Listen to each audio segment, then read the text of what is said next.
Welcome to The Explainer. Today, we're going to pull back the curtain on the invisible system that makes your paycheck just show up in your bank account.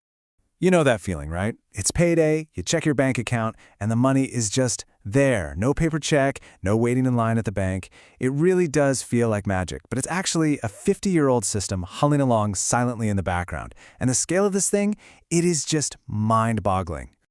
And when I say humming along, I mean it is an absolute powerhouse. Get this, the system we're talking about moves over $51 trillion a year, just in the US. To put that in perspective, that's more than double the entire US GDP. It's a staggering amount of money for a system most of us have never even heard of. So let's do it. Let's pull back the curtain on this invisible engine of the economy. We're going to dive into something called the Automated Clearinghouse, or as most people know it, the ACH network. Okay, so at its core, the ACH network is basically a financial utility, kind of like the power grid, but for money. It's this massive network that connects pretty much every single bank and credit union in the United States, letting them zip payment information back and forth electronically. And you use it all the time, probably without even realizing it. That paycheck we were just talking about, yep, that's an ACH payment. Your Social Security check, that tax refund you were waiting for, all ACH. But it's also how your utility company automatically grabs the payment for your electric bill, or how you pay for something online with your bank account instead of a credit card. It's the absolute workhorse for any kind of recurring payment.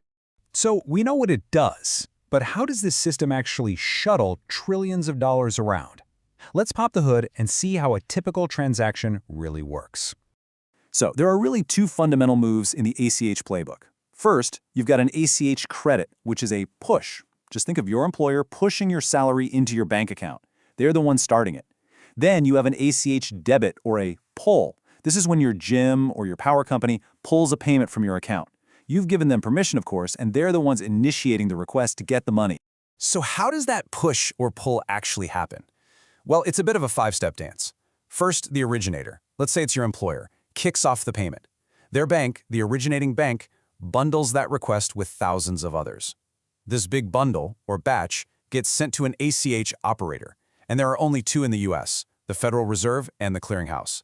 That operator sorts all the batches and sends your specific payment instruction to your bank, the receiving bank. Finally, your bank gets the memo and credits your account. Simple, right? And this right here is the perfect way to understand why it's not instant. ACH works in batches. Instead of sending each payment one by one, like a text message, it's way more like a mail truck. The system gathers up all the letters or payments, puts them in a bag, and delivers them all at once at scheduled times during the day. And that is why an ACH transfer can take a business day or two to fully set. Now, that whole batch processing system was revolutionary in the 1970s. But in today's world of instant everything, it definitely raises some interesting questions, especially when we start looking outside the US.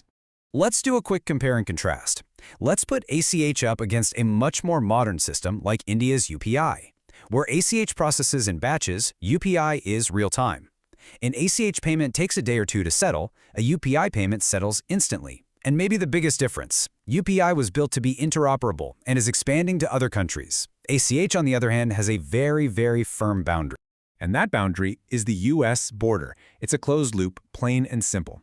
The ACH network was designed to do one job really well: move money between US bank accounts. It just can't send a payment directly to a bank in Canada or Mexico or anywhere else. For that, you got to use a totally different system.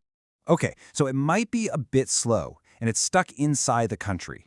But the thing about the ACH network is that it's incredibly reliable. And that reliability doesn't happen by accident. It comes from a very specific and detailed set of rules that governs every single transaction. A big part of that rulebook is a system of codes. Every ACH transaction gets a 3-letter code that tells the banks what kind of payment it is and how it was authorized. For example, your direct deposit payroll probably has the code PPD, which stands for Pre-Ranged Payments and Deposits. It's just a way of making sure all the banks are speaking the same language. But look, with billions of transactions a year, things are bound to go wrong sometimes. So what happens when an ACH payment bounces? Well, the system has a language for failure too. They're called return codes. If you've ever seen a weird code on your bank statement after a payment failed, this is what it is. An RO1 is the classic, not enough money in the account. RO2 means the account was closed. RO3 means the bank couldn't even find the account number. And RO5 is a really important one for all of us. It means you're flagging a debit from your account as unauthorized. So who makes up all these rules? Who's the referee in this whole game? Well, the entire system is governed by a nonprofit organization called NACHA.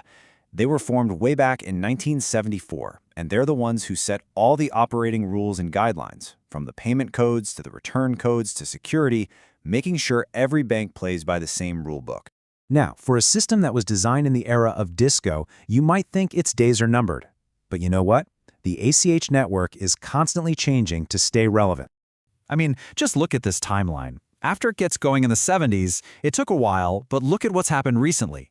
In 2016, same-day ACH was launched, a huge step. Then, in 2022, they jacked up the limit for those same-day payments to $1 million. And just this year, new rules are kicking in to fight fraud. This is not a system that's just gathering dust. It is actively being upgraded. And that leaves us with a big question, doesn't it? The ACH network is an incredible piece of financial engineering, a system that has reliably powered the U.S. economy for half a century. But in a world that now demands everything to be real-time and global, can this steady, domestic workhorse continue to adapt and thrive? That is the trillion-dollar question.